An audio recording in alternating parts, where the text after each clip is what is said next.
नमस्कार, आप देख रहे हैं न्यूज पीआर। रिया सिन्हा आपके साथ है, हमारे साथ मौजूद हैं रंजीत झा। आज बिहार बजट 2021 पेश किया गया। तारकिशोर प्रसाद हमारे वित्त मंत्री और डिप्टी सीएम ने इसे प्रेजेंट किया है और हम लगातार उस पर ध्यान दे रहे थे और हमने 55 मिनट का टोटल बजट भाषण सुना है। लेकिन चूंकि हमारा मेन मोटो था कि युवा और रोजगार के क्या क्या अवसर प्रदान किए गए हैं इस बजट में, उस पर हमने खास तौर से ध्यान दिया है। कुछ हाइलाइटेड पॉइंट्स हैं जो पहले मैं आपको बताना चाहूंगी, फिर हम आगे बातों को डिस्कस करेंगे। सबसे पहले यह बताएं आपको कि इस बार का बजट 2,18,303 करोड़ का था, जिसके अलावा 9,000 करोड़ पिछले साल से ज्यादा रहा है इस बार का बजट। और फिस्कल डिफिसिट जो है इस बार 3% घटने की बात कही गई है इस बजट के बाद। उसके अलावा बताएं आपको कि 20 लाख रोजगार के सृजन की बातें कही गई है। 5 जिलों में फार्मेसी कॉलेजेस खुलने की बातें कही गई है। राज्य में एक और इंजीनियरिंग कॉलेज खोलने की बात कही गई है और मेगा स्किल सेंटर्स हर जिले में खोलने की बात की गई है। उसके अलावा एक बड़ा जो फैसला लिया है सरकार ने वो ये एक राजगीर में खेल विश्वविद्यालय का निर्माण कराया जाएगा। बताएं इसके पहले आपको कि तारकिशोर प्रसाद ने बजट को एक शेर के साथ शुरू किया। शेर था, नजर बदलो तो नजारे बदल जाते हैं, सोच बदलो तो सितारे बदल जाते हैं। और इसी के साथ उन्होंने बजट भाषण शुरू किया।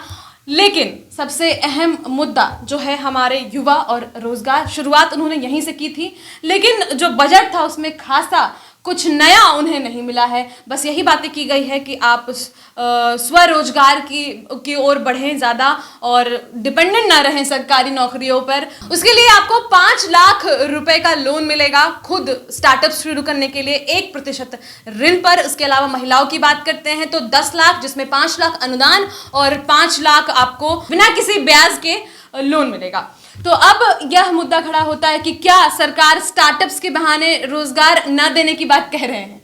हम लोग रिया सब बता दें अपने दर्शकों को भी कि रोजगार की ही मुद्दे को सबसे ज़्यादा उठाते हैं, क्योंकि इस वक्त देश में अगर सबसे बड़ी कोई समस्या है तो वो बेरोजगारी ही है और बिहार में भी खास करके यही बड़ी समस्या है। तभी तो हम लोग लगातार जब खबरें चलाते हैं तो उसके बाद नेता प्रतिपक्ष तेजस्वी यादव भी संज्ञान लेते हैं, वह सदन में मुद्दा उठाते हैं। चाहे धांधली की बात हो, चाहे बेरोजगारी की बात हो, चाहे किसी भी परीक्षा में पारदर्शिता की बात हो, इन सब चीज़ों को लेकर के हमने सवाल खड़े किए हैं और कई लोग हमें प्यार भी देते हैं, हमारे साथ दर्शक जुड़ते हैं। तो स्वाभाविक तौर से उन्हें उम्मीद होगी कि इस बजट में युवाओं के लिए क्या है, रोजगार के नाम पर क्या है, ये तमाम सवाल होंगे।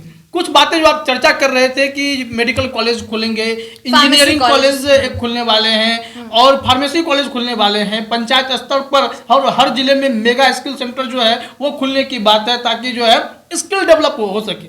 लेकिन आप जरा सोचिए, चलिए ये कदम अच्छा है, सरकार का बजट भी ठीक है, 2,18,000 करोड़ का बजट है और इस मामले में भी ये लोग खर्च करेंगे। 7 निश्चय पार्ट 2 का भी इसमें कार्यक्रम है, उसमें भी 4,000 से ऊपर करोड़ का बजट है।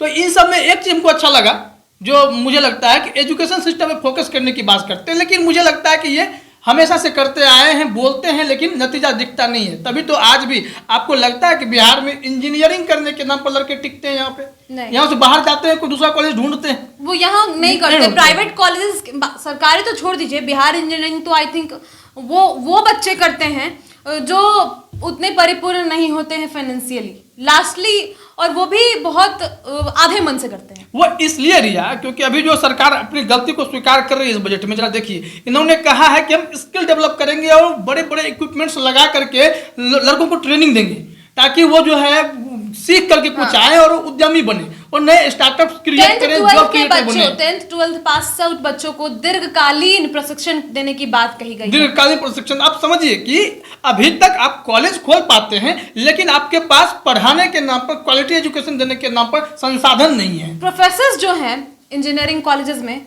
जो सरकारी इंजीनियरिंग कॉलेज में, आप देखिएगा लिस्ट, सारे प्रोफेसर्स जो हैं वो बाहर के हैं, वो विजिटिंग फैकल्टी बनकर पढ़ाते हैं। तो आपके पास तो अपने शिक्षक ही नहीं है, आप कैसे क्वालिटी एजुकेशन की बात करते हो? बाहर के प्रोफेसर्स पढ़ाते हैं। लॉकडाउन के समय में कितने बच्चे बिहार इंजीनियरिंग कॉलेजेस में थे और पढ़ाई कर रहे थे, मुझे बताइएगा। इसके अलावा बताएं, आपको प्रशिक्षण पे टोटल 550 करोड़ रुपए खर्च करने की बात कही गई है। यानी कि आप हर जिले में मेगा स्किल सेंटर्स लगवाओगे और वहां बच्चों को प्रशिक्षण दिलवाओगे। मुझे लगता है ना स्किल सेंटर की बात जो है रिया, स्किल सेंटर ये मुझे लगता है बस खोलने भर रहता है, लेकिन उसके अंदर भी जब आप संसाधनों की बात करेंगे और उससे तैयार हो रहे बच्चों का आप आकलन करेंगे, उनका मूल्यांकन करके देख लें आपको नील बटा सन्नाटा मिल जाएगा। वो लोग बस सर्टिफिकेट लेते हैं, क्योंकि सरकारी नौकरियों में अगर कोई आपके पास एक्स्ट्रा स्किल्स है तो उसको थोड़ा बेनिफिट मिलता है, तो वो बस कागज पर है, वो जानता कुछ नहीं है। हमने देखा है बिहार के ऐसे लड़के हैं जो कहता है कंप्यूटर में मैंने इतनी पढ़ाई कर ली है, लेकिन उसको कंप्यूटर चलाने देते वो ना लिख पाएगा उसमें, ना एक्सेल जानता है, ना ऑफिस जानता है, जो बेसिक नीड्स होते हैं कंप्यूटर के वो नहीं जानता है। तो ऐसे में आप स्किल डेवलपमेंट में खर्च तो करेंगे, लेकिन इसको तय कौन करेगा कि इस बजट को तय कौन करेगा कि ये जो चीजें आप खर्च कर रहे हैं वो सही दिशा में जा रहे हैं। संस्थानों में मैंने बहुत अच्छे संस्थानों में ऐसे लोगों को देखा है जिनको एक प्रिंट तक करना नहीं आता और वो आज बहुत हाई पद पर बैठे हैं, वहां पर कुछ नहीं करते हैं, बैठते हैं और ऑर्डर्स।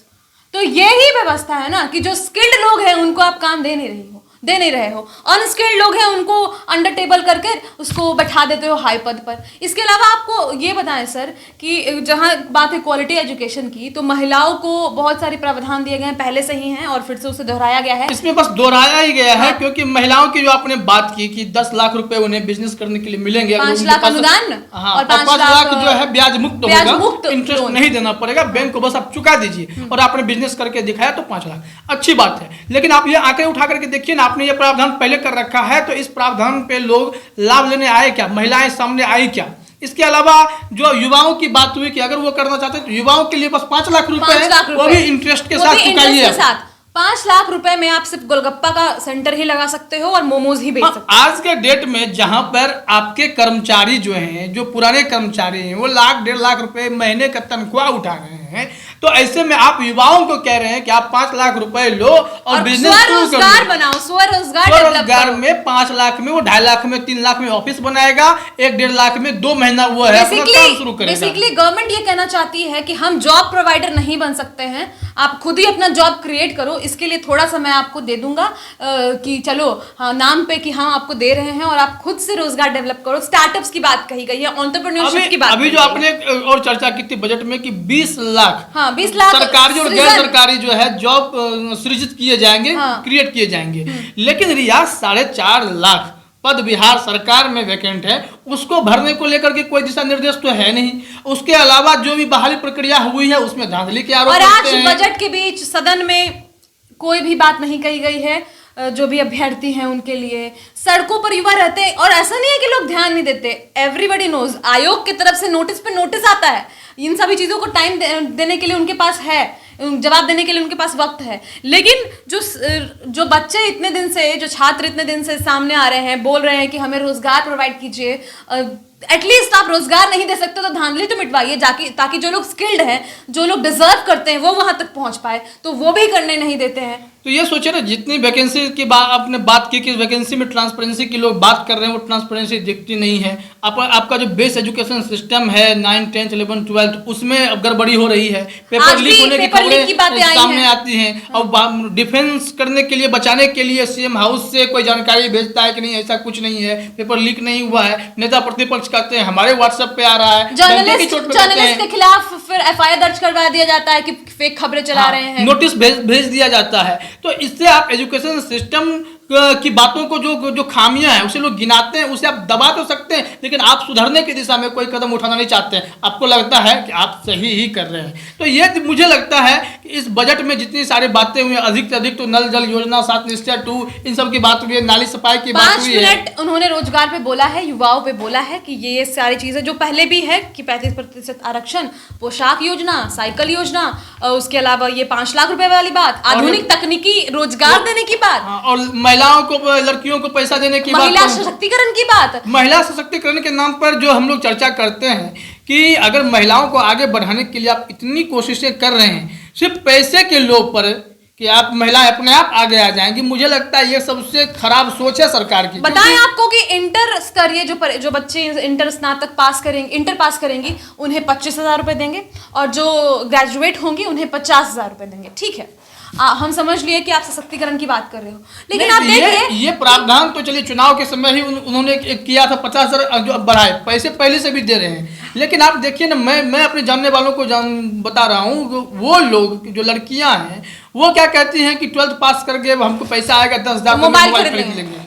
अरे मोबाइल खरीद लेंगे, लेकिन आपको सरकार ने कहा कि उससे आप पढ़ाई लिखाई के बारे में सोचिए ना, आगे बढ़िए ना, कुछ कीजिए, लेकिन उसमें कोई इंटरेस्ट नहीं है।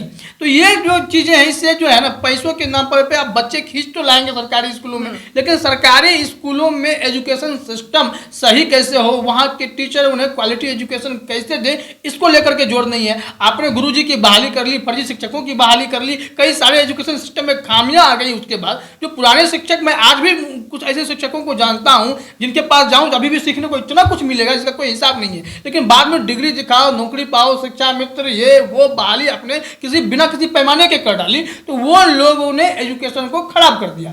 पिछले 15-17 सालों में गड़बड़ हो गया सब कुछ। अब नए जो हमारे बिहार बोर्ड के जो चेयरमैन है, खैर काफी समय से हैं, पूर्णकालिक चेयरमैन बन चुके हैं, तो वो जो है चीजों को ढकने के लिए उल्टा जो है FIR कराने की बात कर दे रहे हैं कि आप यहाँ पेपर लीक हो रहा है, नहीं हमारे यहाँ नहीं हो रहा है, बोलिएगा तो FIR कर देंगे, हम जेल भेज देंगे। तो ये धमकी देकर के डराया जा रहा है। तो एजुकेशन सिस्टम पे आप खर्च कैसे करेंगे, इसका रोड मैप है क्या आपके पास? 20,000 जॉब में 20 लाख, तो 20 लाख आप जॉब कैसे क्रिएट करेंगे, उसको लेकर के कोई रोड मैप है? कुछ नहीं है, बस कहने भर के लिए है। उद्यमी बनने की अगर आप बात कर रहे हैं तो हमारे युवा उद्यमी बने तो 5 लाख रुपए में नहीं बनेंगे, ये तो स्पष्ट है। बिल्कुल। तो इसके लिए अगर मेरी राय अगर समझी जाए, मेरे ख्याल से ऐसा कुछ होना चाहिए था कि ठीक है, आप उद्यमी बनने के लिए, आप स्टार्टअप्स करने के लिए पैसे प्रोवाइड कर लो, गवर्नमेंट दे रही है, अच्छी बात है।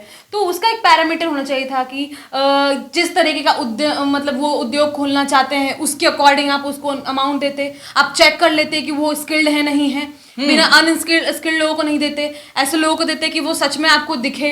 तो ये सभी चीजें होनी चाहिए थी, प्लान होना चाहिए था। जैसे कि startup India, stand up India, MSME, ये सब तो चलिए केंद्र सरकार की योजना है। हाँ। लेकिन मैं ये कहना चाह रहा था कि अगर उद्यमिता की बात करते हैं, अगर युवाओं की मेंटेलिटी अभी भी जो है जॉब के लिए है, तो सरकार के पास वो आइडियाज क्यों नहीं है? क्योंकि मेन पावर यही रहेंगे, सोच वही लाएंगे, तो आप ही क्यों नहीं शुरू कर पाते? आप 4 लाख वैकेंसी पूरी नहीं कर पा रहे हैं और आप जो है नए जॉब क्रिएट करने की बजाय करें जॉब क्रिएटर युवा अपने आप बन जाओ। तो आप उद्यमी बना करके देखिए ना, आप खुद कोई ना कोई व्यवस्था कीजिए, कोई ना कोई विभागों में इतने सारे काम लगवाइए, कोई ना कोई जॉब क्रिएट करेगा, कुछ ना कुछ तो काम ही करेगा। सरकार के पास वो चीज़ क्यों नहीं है? आप उस मेन पावर को सही तरीके से क्यों नहीं इस्तेमाल कर रहे हैं? क्योंकि बिहार के युवाओं का स्किल उतना डेवलप नहीं है कि अपने आप उद्यमी बन जाए। तो आप स्टार्ट करके दीजिए, युवाओं को भर्ती कीजिए, स्किल डेवलप करने की आप बात कर रहे हैं तो जॉब क्रिएशन की भी बात कीजिए। क्यों नहीं करेंगे आप? क्यों नहीं करेंगे? बिल्कुल, आपका दायित्व है, आप सरकार में क्यों आए हैं। 2020 का जो चुनाव था, विधानसभा चुनाव, उसमें मेन मुद्दा क्या था? रोजगार और युवाओं की बात कही गई थी और शिक्षा की बात की गई थी, लेकिन बजट में मुझे 1% भी नहीं दिखा कि वो युवाओं के लिए सोच रहे हैं और जो बेरोजगार है उनके लिए सोच रहे हैं। और ऐसा नहीं है कि जो बेरोजगार है वो स्किल्ड नहीं है। नीतीश कुमार ने कल जो जीविका दीदी वाले प्रोग्राम था उसमें उन्होंने कहा कि कुछ लोग जो हैं जानते वानते कुछ है नहीं, बोलते हैं। हालांकि वो विपक्ष पर निशाना साध रहे थे, लेकिन हमें लगता है कि वो उन लोगों को भी कह रहे थे जो उनके खिलाफ बोलता है। आपको बताएं कि जो आपके खिलाफ बोलता है वो IAS लेवल का इंसान है। बहुत सारे लोग हैं ऐसे जो बहुत स्किल्ड हैं, बहुत पढ़े लिखे हैं, बट उनके पास अवसर नहीं है और वो फाइनेंशियली बहुत स्ट्रांग नहीं है। उनके पास ऐसा ज्ञान है जो आपको बहुत मदद करवा सकता है, क्योंकि अल्टीमेटली युवा जब आगे बढ़ते हैं तो शहर आगे बढ़ेगा, राज्य आगे बढ़ेगा, देश आगे बढ़ेगा। मैं ये कहना चाह रहा हूँ कि चाहे बिहार का बजट हो या फिर केंद्र का बजट हो, इसमें लाख करोड़ ये सुनने में बहुत आता है, लेकिन जब बात आती है कि बेसिकली हाथ में क्या आ रहा है, युवाओं के हाथ में क्या है, क्या युवा अगले 1 साल के बाद कहीं जॉब में सेट हो जाएंगे क्या? तो ये आपको नहीं दिखेगा। 65% ग्रेजुएट जो युवा है वो सब बेरोजगार है। जो ग्रेजुएशन कर पाते हैं, आप IAS IPS चुनते हैं, चलिए एक इम्तिहान लेते हैं, उसके बाद आप उनको ट्रेंड करते हैं, उनके स्किल को डेवलप करते हैं, वो तो ग्रेजुएट ही होते हैं। तो ऐसे ये ग्रेजुएट है, अगर इनको आप स्किल देंगे, स्किल डेवलप कर देंगे, तो फिर आपके विभाग में नौकरियों की कमी कैसे होगी? तो आप इसको तैयार करें, फिर आप जॉब क्रिएशन के बारे में सरकार सोचे ना। पहले सरकार के पास इतना लाखों करोड़ का बजट है तो वो सोचे ना, यहाँ तो गरीब लोग हैं, 5 लाख रुपए में तो समझ में नहीं आएगा वो करेगा क्या करेगा। तो इसलिए जरूरी है कि जो ग्रेजुएट हो चुका है, मान सब IAS IPS नहीं बनेगा, लेकिन आपके विभाग में इतने चीजें तो होनी चाहिए। तो जरूरी है कि सरकार के पास इसके लिए इच्छा शक्ति होनी चाहिए। जब तक सरकार के पास इच्छा शक्ति नहीं होगी तब तक युवाओं को रोजगार मिलना मुश्किल हो जाएगा। इस बार के बजट में रिया मुझे लगता है कि खास करके नया तो कुछ नहीं दिखा और युवाओं को सिर्फ उम्मीदें दिखी हैं कि 20 लाख रोजगार तमाम अलग अलग सेक्टरों में मिलेंगे, लेकिन कुल मिलाकर अगर देखें तो बस उम्मीद है और कुछ नहीं है। तो फिलहाल आज के इस वीडियो में इतना ही। तारकिशोर प्रसाद ने आज बजट पेश किया और बजट में उन्होंने 4 शायरियों के अलावा रोजगार के मुद्दे पर शायद ही कुछ कहा है। थोड़ी बहुत वही घिसी पिटी बातें हमने सुनी हैं, आप भी सुन सकते हो। फिलहाल आज की इस वीडियो में इतना ही। आप क्या सोचते हैं बिहार बजट के बारे में, खासतौर से युवाओं से हम पूछना चाहेंगे, वो कॉमेंट बॉक्स में जरूर बताएं। बहुत बहुत शुक्रिया।